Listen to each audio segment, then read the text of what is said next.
Good. Very good morning. In last class, we have discussed about a complex variable.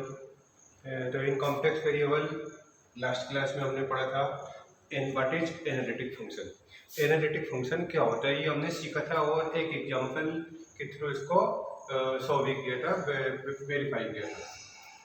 और आज की class में हम देखेंगे कॉम्प्लेक्स नंबर का ही पार्ट है ये कि हार्मोनिक फंक्शन क्या होता है। यहाँ पर हमको देखना है कि हार्मोनिक फंक्शन क्या होता है और हार्मोनिक फंक्शन को फिर इस क्वेश्चन का यूज करके वेरीफाई करके बताएंगे कि जो क्वेश्चन हमको गिवन है क्या ये हार्मोनिक फंक्शन है या फिर नहीं है। तो देखिए सॉल्यूशन देखिए इस क्वेश्चन का। हार्मोनिक फंक्शन वेरीफाई करना है तो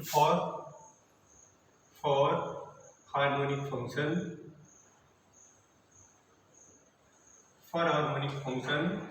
we have to show that del square u upon del x square plus del square u upon del y square equal to 0। u equal to x cube minus a x y square given है हमको। तो हम क्या करेंगे इस function का double differentiation करेंगे with respect to x and with respect to y. Now del square u upon del x square and del square u del y square हमको मिल जाएगा। फिर ये दोनों फंक्शन को दोनों टर्म्स को दोनों डेरिवेटिव को प्लस करने पे अगर हमको मिलता है 0 तो हम बोलेंगे कि जो फंक्शन है जो फंक्शन गिवन है it is harmonic function. Okay, so since u equal to x cube minus 3x y square, first differentiation with respect to x, differentiation of x cube equal to 3x square minus differentiation of x1 3y square, second derivative of u with respect to x, this is 6x. Now the differentiation of u with respect to y, differentiation of u with respect to y 0 minus 6xy, and second derivative of u with respect to y, differentiation of y1 क्या बचेगा minus 6x। तो del square u upon del x square equal to 6x, del square u upon del y square equal to minus 6x। According to harmonic function ये दोनों double derivative को add करेंगे हम। So del square u upon del x square plus del square u upon del y square equal to 6x plus minus 6x is equal to 0। Therefore u is a harmonic function.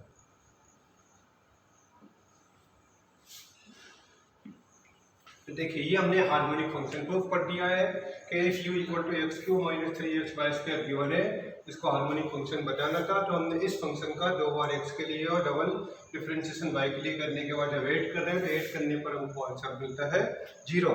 और ये del square u upon del x square del square u upon del y square equal to 0 is a condition for harmonic function, hence we can say that u is a harmonic function.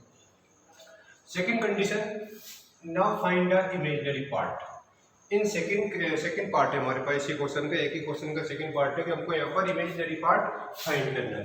तो imaginary part find करने के लिए second part के लिए हम क्या करेंगे मिलने थॉम्सन मेथड का यूज करेंगे।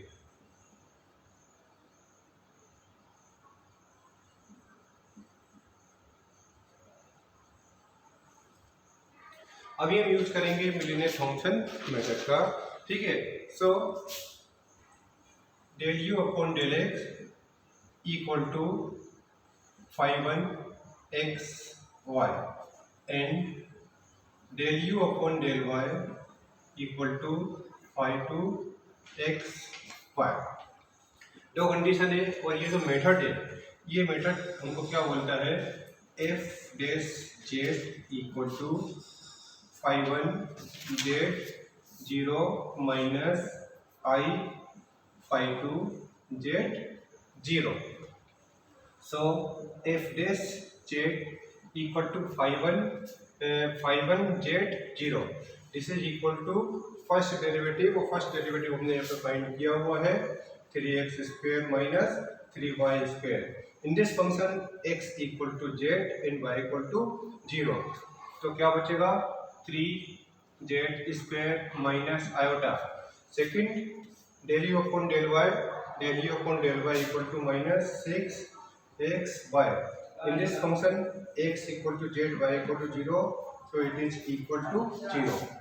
Therefore we get f dash z equal to 3z square.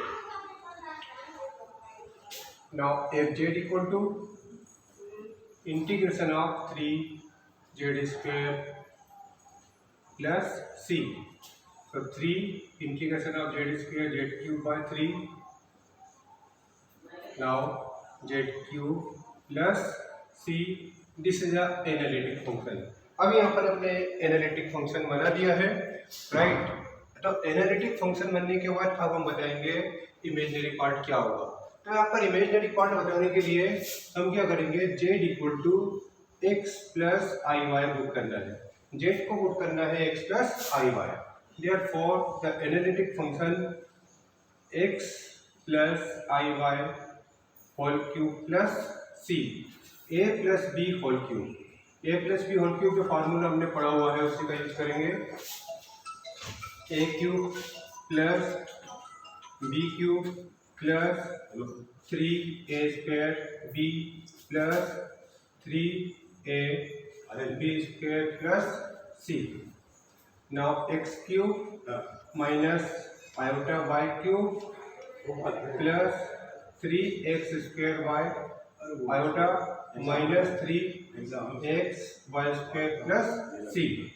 So x cube minus 3x y square plus I common, so 3x square y minus y cube function of z. अब since fz is an analytic function which is equal to u plus ig. U is real part, so u equal to x cube minus 3x square y. 3x y square ये given है हमको u equal to x cube minus 3x y square, and v is a coefficient of I, imaginary part, so this is v. Now v equal to 3x square y minus y cube. यहाँ पर इनको u given था और v find करना है. v imaginary part है और u real part है. तो देखिए हमने यहाँ पे क्या किया, इसको मिलने थॉमसन मेथड का यूज करके phi 1 z0 और phi 2 z0 का वैल्यू फाइंड करने के बाद पुट किया. तो f dash z0 equal to 3z square आपको मिलेगा. अगर डैश का मतलब होता है डिफरेंशिएशन, और डैश हटाएंगे तो राइट हैंड साइड में इंटीग्रेशन हो जाएगा. तो f z equal to 3z square d z plus t integration of z square equal to z cube by 3 cancel z cube plus c. This is an analytic function.